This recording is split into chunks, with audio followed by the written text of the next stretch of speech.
Hey everyone, welcome back to Tiny Mechanisms Around the World. I'm someone who's completely obsessed with little things, those hidden cultural rules that quietly shape how people live, eat, and think. Imagine walking into a butcher shop in France and seeing horse steaks displayed beside beef and pork like it's completely normal. Or sitting in a restaurant in Japan where people casually eat raw horse sashimi, called Basashi, as a delicacy. Now imagine suggesting the same thing at an American dinner table. For many Americans, the reaction would be immediate shock, almost the same emotional reaction people have to eating dogs or cats. So how did the exact same animal end up in completely different cultural categories around the world? Why is horse meat normal in some countries, but emotionally untouchable in America? In much of the United States, horse meat is almost invisible. You rarely see it in supermarkets.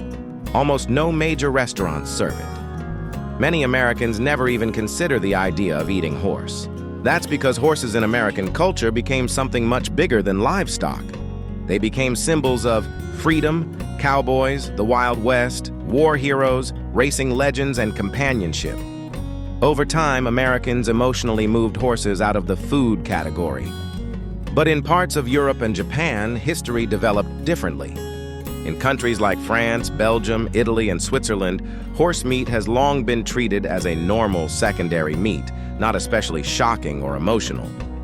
And in parts of Japan, especially Kumamoto, horse meat became a regional delicacy known as Basashi, thin slices of raw horse meat served almost like sashimi. The same animal, completely different emotional meaning. Here's exactly how this cultural and economic mechanism developed. Part of the taboo traces back to medieval Christianity, when church leaders discouraged eating horse meat because it was linked to pagan rituals in Northern Europe. That discomfort became especially strong in Britain, and later spread to America through British settlers. But religion alone doesn't explain the modern taboo. The much bigger force was emotional storytelling. In old Europe, horses were often treated as practical working animals. When they became too old to work farms or pull carts, they were sometimes slaughtered and eaten, similar to other livestock. But in America, horses slowly became emotional symbols. A cow became dinner. A horse became identity. And once culture emotionally classifies an animal as not food, reversing that idea becomes extremely difficult. Food taboos are rarely logical. They're emotional agreements societies make together. Cows are sacred in parts of India. Dogs are food in some countries, but beloved pets in others. Rabbits are dinner in some places, and children's cartoon characters in others. Horse meat reveals this mechanism very clearly. The same animal can become food, friend, luxury, or taboo, depending entirely on culture. Now let's talk about the cold, hard money side. In parts of Europe, horse meat developed into a legitimate secondary meat market. You can still find horse steaks, sausages, and cured products in butcher shops and supermarkets. Because horse meat is often 20–40% cheaper than beef, it historically appealed to working-class consumers looking for affordable protein. Restaurants in some European countries still serve horse steak as a completely normal menu item. In Japan, the market evolved differently. Horse meat became associated with regional cuisine and premium delicacies like Basashi. In specialty restaurants, high-quality horse sashimi can actually cost more than standard beef dishes because it's marketed as lean, healthy, high-protein, and unique. But in America, the taboo became so strong that the market almost disappeared completely. Supermarkets avoid it because customers would be horrified to see it. Restaurants avoid it because most diners would refuse to order it. This became one of the clearest examples of how culture can completely destroy a market.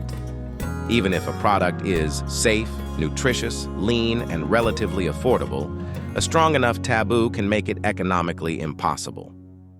And that's exactly what happened with horse meat in America. In America, horse meat is almost never sold commercially because horses are emotionally grouped with companion animals and symbols of freedom. In parts of Europe, horse meat became a practical secondary meat market, often selling for 20–40% less than beef and commonly used in steaks, sausages, and stews. And in Japan, horse meat evolved into something completely different, a premium regional delicacy where dishes like Basashi can sell at surprisingly high prices in specialty restaurants. 3 completely different markets, created almost entirely by culture. What makes horse meat fascinating is that the difference was never really about flavor. It was about emotional classification. Americans emotionally moved horses out of the food category. Other countries didn't. And once culture decides an animal is not food, economics usually follows. A product can be perfectly edible, but still become commercially impossible if society rejects it emotionally. So next time you hear someone react strongly to horse meat, remember, you're not really hearing a debate about taste. You're hearing centuries of cultural programming. Have you ever tried horse meat? Would you try it? Let me know in the comments. If you enjoyed this episode of Tiny Mechanisms Around the World, please hit like, subscribe, and turn on notifications.